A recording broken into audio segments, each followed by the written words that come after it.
Selamat pagi pemirsa, apa kabar Anda di pagi hari ini? Senang sekali saya Heri Orun kembali menjumpai Anda dalam Berita Papua. Sejumlah informasi pilihan dan teraktual disiapkan tim redaksi kami. Berikut 3 berita utama kami sajikan untuk Anda.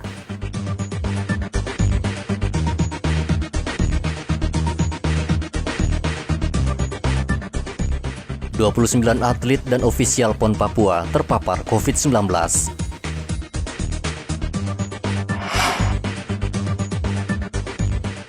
Atlet Taekwondo Papua berhasil sumbangkan emas.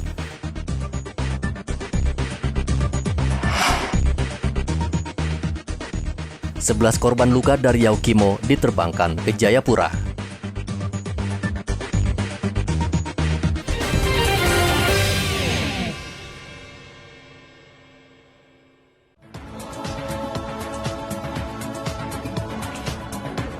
Satgas Pencegahan dan Penanganan COVID-19 Papua menemukan 29 orang positif terpapar COVID-19 di 4 klaster PON.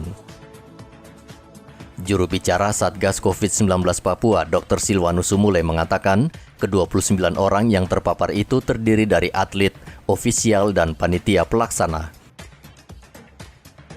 13 orang yang terpapar berada di Timika, 7 orang di Kabupaten Jayapura, 6 orang di Kota Jayapura, dan 3 orang di Merauke.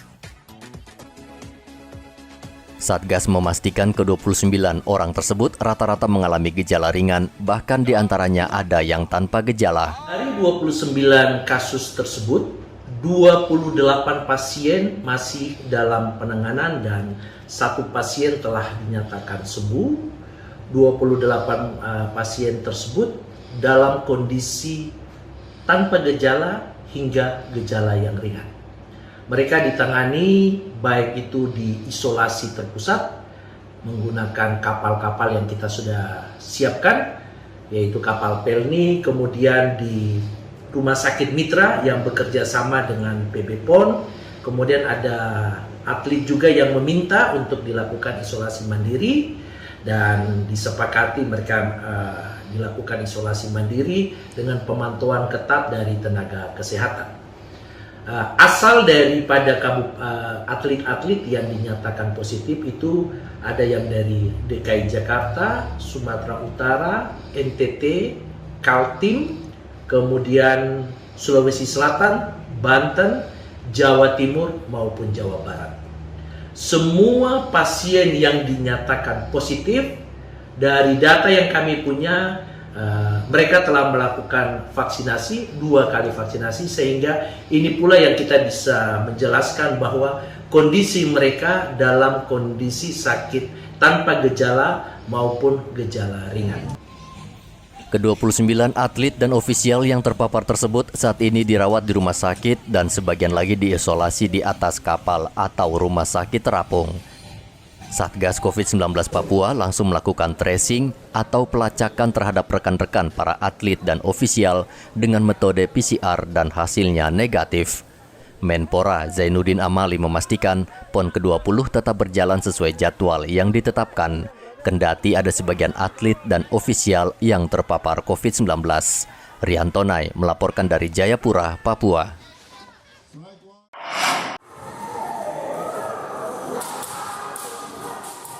Kasus positif COVID-19 mulai bermunculan di klaster PON ke-20 Papua di Merauke. Dinas Kesehatan menyebutkan ada 3 orang yang dinyatakan positif COVID-19 dan saat ini sedang dalam perawatan.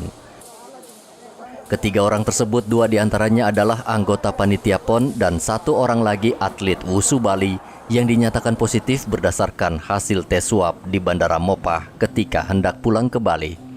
Ketiga orang tersebut saat ini dalam perawatan intensif di kapal Sirimau yang dikhususkan untuk mengisolasi pasien COVID-19. Oke, kita kemarin 2 ya yang sudah diisolasi di kapal, itu dari Panpel Inti Catur ya. Kemudian hari ini untuk USU yang mau pulang terdeteksi 1 orang ya, Dok. Sementara di mana di karantina, Dok? Sementara sudah lagi persiapan mau evakuasi ke isoter kapal yang KM Sirimau. Nah, deteksinya seperti apa, Dok? Artinya mereka yang tadinya yang 2 Panpel Catur itu? Ya. Artinya kita Enggak, kan mau pulang ini kan PCR. Nah, hasil PCR-nya ternyata positif. Kalau yang catur itu? Ya, Yang catur? yang catur itu kan awalnya keluhan, ada bergejala sehingga teman-teman rapid antigen. Kemudian rapid antigennya positif. Gitu. Kemudian kontak eratnya kita PCR semua. Ternyata dari kontak eratnya dengan yang bersangkutan kita PCR, hasil PCR-nya yang bersangkutan yang tadi antigen positif dan kontak eratnya 1 positif. Panitia besarnya dari mana dok? Dari Jayapura itu? Iya, dari panitia inti dari Jayapura. Yang usu ini dari mana dok? Usu dari Bali kalau nggak salah. Bali ya? Iya, Jenis kelaminnya perempuan, laki-laki? laki-laki. Dinas Kesehatan Merauke saat ini terus melakukan tracing atau pelacakan terhadap orang yang melakukan kontak terakhir dengan ketiga pasien tersebut. Dinkes juga meminta atlet dan panitia yang mengalami gejala COVID segera melaporkan ke tim medis PON Papua untuk segera diambil tindakan agar virus tidak menyebar. Muhammad Ridwan melaporkan dari Merauke, Papua.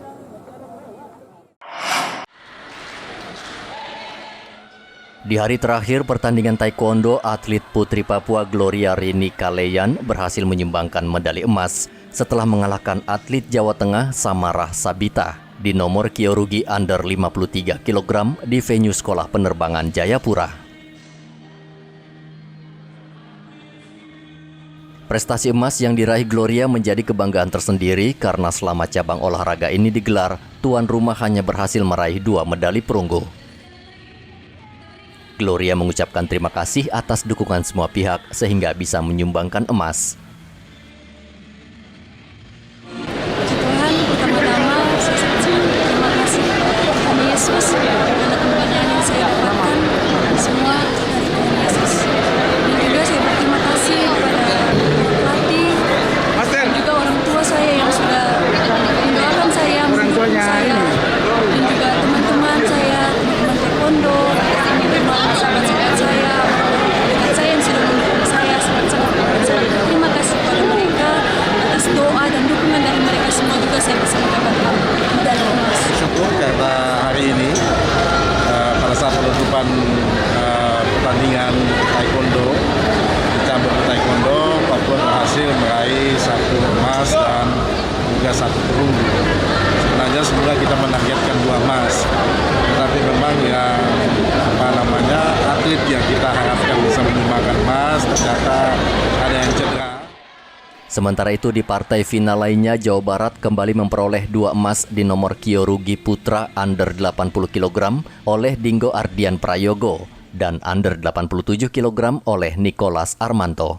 Medali emas juga diraih kontingen Jawa Tengah dan Bali, masing-masing oleh Reynaldi Atmanegara di nomor kyorugi putra under 54 kg dan Nikadek Heni Prikasih untuk nomor kyorugi putri under 46 kg. Rian Tonai melaporkan dari Jayapura, Papua.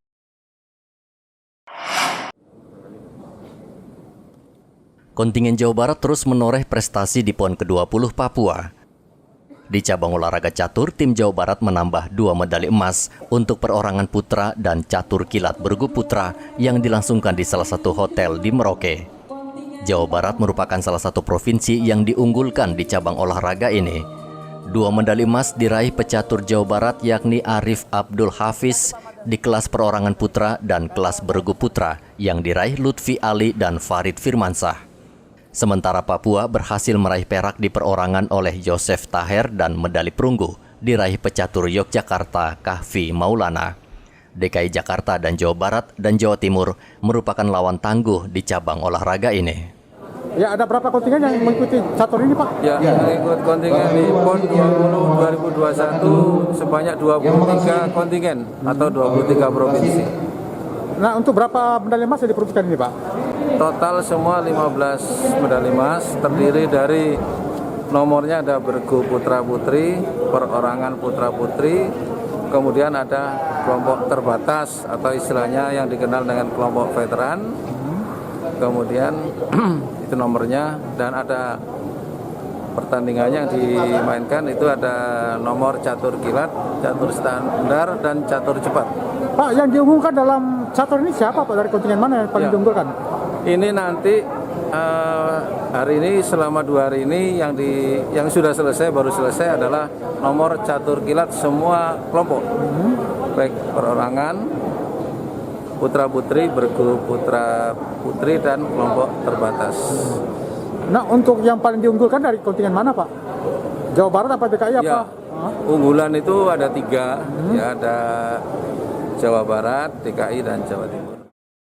Cabang catur diikuti 23 provinsi dengan memperebutkan 15 medali emas yang terdiri dari catur perorangan putra-putri, beregu putra-putri kelas veteran, dan beregu kilat putra dan putri.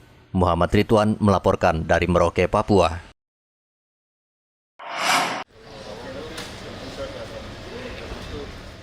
Sebelas warga korban ricuh di distrik DKI Kabupaten Yaukimo akhirnya dibawa ke Rumah Sakit Umum Daerah Jayapura Rabu kemarin. Kebanyakan korban mengalami luka tikaman.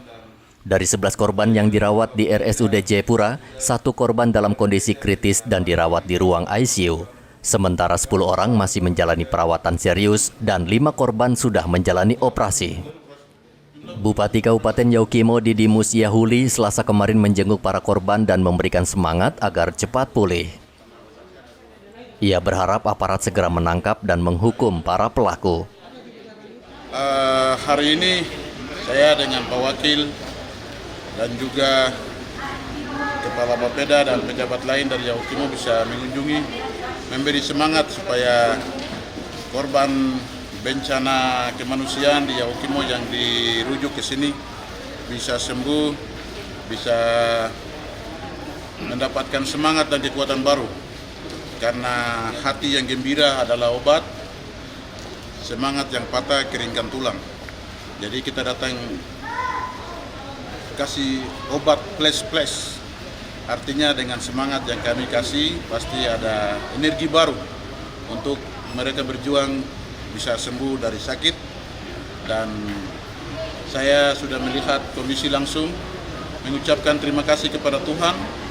Tuhan telah campur tangan. Kita ada bahwa mereka dari Yaukimo ke sini itu bukan perkara ringan, karena kena panah, kemudian naik turun pesawat pada waktu landing, kami punya pergumulan, jalan dalam perjalanan dari Sentani ke sini dan segala macam, tapi Tuhan sudah kawal dan itu di luar kemampuan manusia. Bentrokan terjadi pada minggu lalu. Suku Kimyal tiba-tiba menyerang suku Yali di distrik DKI Kabupaten Yaukimo. Akibat bentrokan tersebut 6 orang meninggal dunia dan 41 orang terluka, serta 1000-an warga harus mengungsi karena ketakutan. Saat ini polisi telah menetapkan 20 orang menjadi tersangka. Rian Tonai melaporkan dari Jayapura, Papua.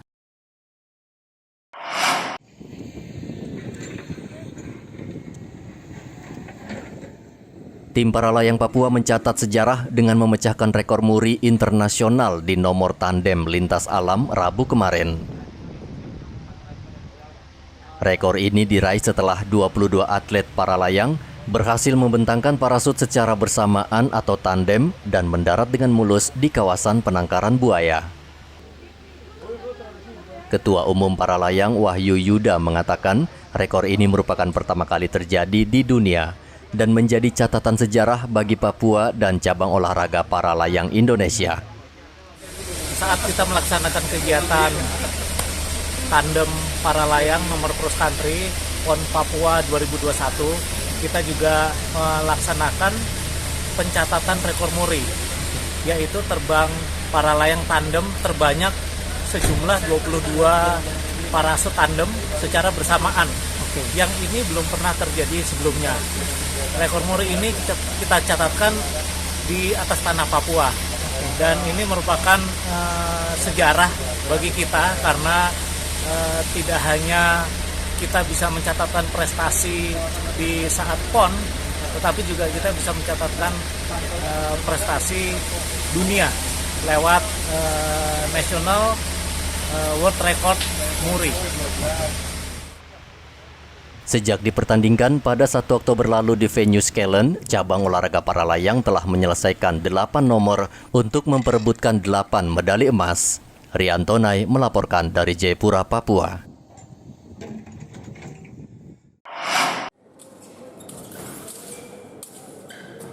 Kontingen Riau berhasil meraih 2 medali emas pada cabang olahraga anggar yang dilaksanakan di Gedung Arkilaus Merauke, Papua, Rabu kemarin.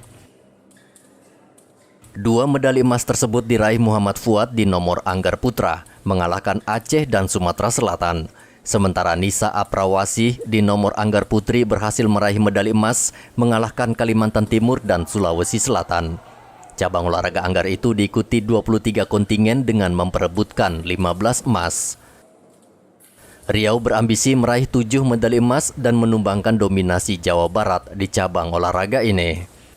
Pertandingan perorangan Degan Putri dan Floret Foil Putra, dan hasilnya adalah untuk medali emas Degan Putri dipegang oleh Riau, kemudian peraknya oleh Kalimantan Timur, kemudian yang Floret juara pertamanya adalah dari Riau juga, kemudian juara kedua Aceh, kemudian juara ketiga bersama Aceh dan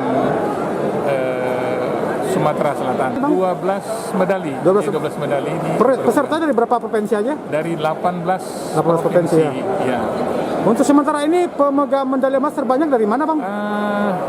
Nampaknya Riau. Riau sudah 2. 2 ya, Bang ya? Disusul Riau apa, Bang? Ya. Disusul Sumatera Selatan ya? Ya, Riau 2, kemudian Sumatera Selatan 1, kemudian Jawa Barat 1. Cabang olahraga anggar saat ini sudah membagikan 4 medali emas, yakni 2 medali emas untuk Riau dan 2 medali emas lainnya masing-masing untuk Sumatera Selatan dan Jawa Barat. Muhammad Ridwan melaporkan dari Merauke, Papua.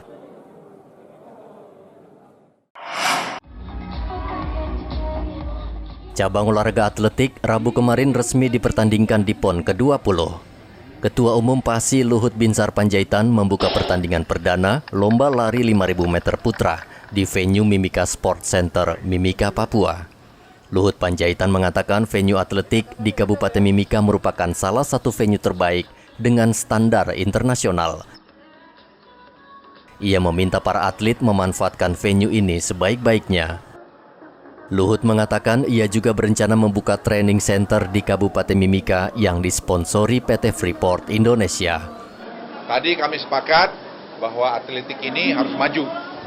Kita akan buat training center nanti di Mimika. Nanti ini supaya digunakan. Jadi nanti akan 25-an atau berapa puluh atlet akan sekolah di sini. Nanti sponsor oleh Freeport, dan kami akan memberikan satu pelatihan untuk atlet-atlet kita pada 100, 200, 400 lempar lembing dan tolak peluru. Di 5 itu saja. Kemudian kita urus semua makanya, nanti Freeport dengan kami kerjasama. Dan yang ketiga, di sini nanti akan kita bikin juga pembelajaran buat mereka. Pembelajaran 3, ya, tadi matematika, fisika, tadi sama bahasa Inggris, dan terakhir wawasan kebangsaan. Nah, sehingga mereka ini juga punya masa depan. Nah, pelatih kami siapkan. Pelatih sekarang kita rekrut bekas-bekas atlet yang bagus, kita train. Kita mungkin mau kirim ke Cina atau mungkin kirim ke Jamaika atau Jamaika yang kemari, dan juga Kenya untuk pelari jarak-jarak jauh. Ini untuk daerah Indonesia Timur, Papua, NTT, NTB dengan Ambon. Itu kita mungkin akan bawa kemari. Medali emas dan perak pada pertandingan perdana diraih 2 atlet Jawa Barat, Agus Prayogo dan Pandu Sukarya. Sementara medali perunggu diraih Robi Sianturi dari Bangka Belitung. Alhamdulillah sesuai ya, maksudnya ini adalah medali emas 5.000 meter ketiga saya, di mana sebelumnya tahun 2012 PON di Riau saya medali emas, PON tahun 2016 di Jawa Barat saya mendapat medali emas, dan sekarang tahun 2021 di Papua, alhamdulillah hat-trick dapat medali emas juga. Kalau dari segi catatan waktu? Kalau dari segi catatan waktu memang cukup jauh ya, mengingat cuaca di Papua memang ya kelembapan cukup tinggi. Rekor terbaik saya untuk 5.000 meter itu 14.02, sedangkan tadi 14.44, dan ya saya sangat bersyukur masih bisa meraih medali emas. Mudah-mudahan nanti di nomor maraton dan 10.000 saya kan akan turun juga, bisa hat-trick juga. Perlombaan di cabang atletik ini sempat tertunda karena hujan deras yang mengguyur venue MSC di Kabupaten Mimika. Dari Mimika, Papua, Igobat Momolin melaporkan.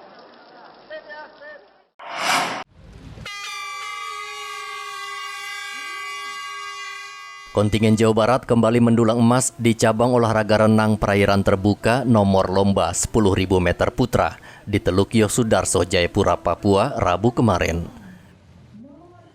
Medali emas ini diraih Aflah Fadilan Prawira yang menjadi tercepat dengan catatan waktu 2 jam 2 menit 50 detik.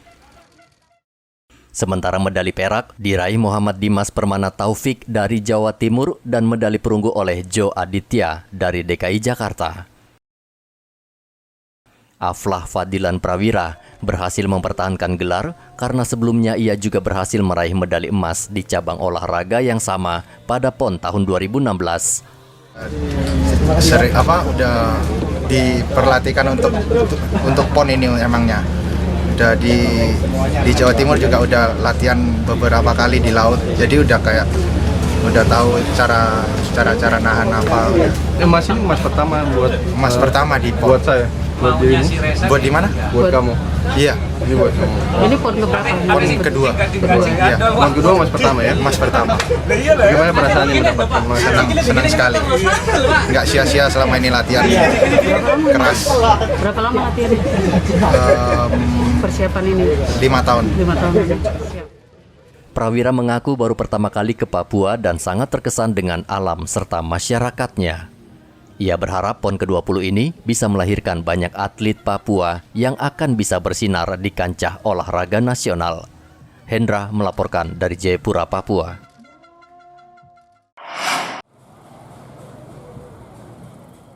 Agar lebih efektif dan mudah dijangkau, panitia PON ke-20 menyediakan gerai vaksin di venue sehingga warga yang hendak menonton pertandingan bisa langsung memanfaatkannya. Setiap hari gerai vaksin menerima kunjungan rata-rata 50 orang. Mereka umumnya ingin menyaksikan pertandingan karena penonton wajib menunjukkan sertifikat vaksin. Adit, ini barusan vaksin ya? Iya, Pak. Vaksin yang keberapa? Kedua. Kedua ya. Kenapa mau vaksin? Karena katanya harus menonton tuh vaksin dulu, jadi kita harus vaksin yang kedua. Oh, jadi persyaratannya harus Iya. vaksin dulu ya? Iya. Sekarang vaksin ini? Iya, makanya vaksin. Jadi tadi sudah sempat masuk tapi dilarang ya? Belum sempat masuk. Tapi sudah tahu syaratnya itu ya? Iya. Vaksin yang disediakan di gerai adalah vaksin tahap pertama dan kedua dengan merek Sinovac. Ini gerai vaksin ini memang sengaja dibuat di sekitar arena olahraga ini? Betul. Kenapa, Kita dibuat di sini untuk membantu masyarakat yang belum vaksin dan akan menonton masuk ke venue bisa dilaksanakan vaksin terlebih dahulu di gerai kami. Ini jelas gratis Pak ya? Betul, sangat gratis. Kita memfasilitasi dari vaksin yang pertama maupun vaksin yang kedua. Kedua ya. Nah untuk setiap harinya berapa warga yang datang vaksin di sini Pak? Kurang lebih ada 50 vaksin yang digunakan. Jenis apa vaksinnya nih Pak yang gitu? Kita menggunakan vaksin Sinovac. Oh Sinovac ya, Mas Sinovac. Sampai kapan Pak untuk gerai ini ada di sini? Kami BKO dari Mabes Polri, khususnya dari siswa Setupa Lemdiklat Polri, siswa kedokteran, BKO sampai tanggal 15. Jadi kemungkinan vaksin akan dilaksanakan setelah sampai dengan PON beres. Gerai vaksin didirikan di semua venue pertandingan. Selain untuk penonton, penempatan gerai vaksin di sekitar arena pertandingan akan membantu pencapaian target vaksinasi yang diharapkan pemerintah. Muhammad Ridwan melaporkan dari Merauke, Papua.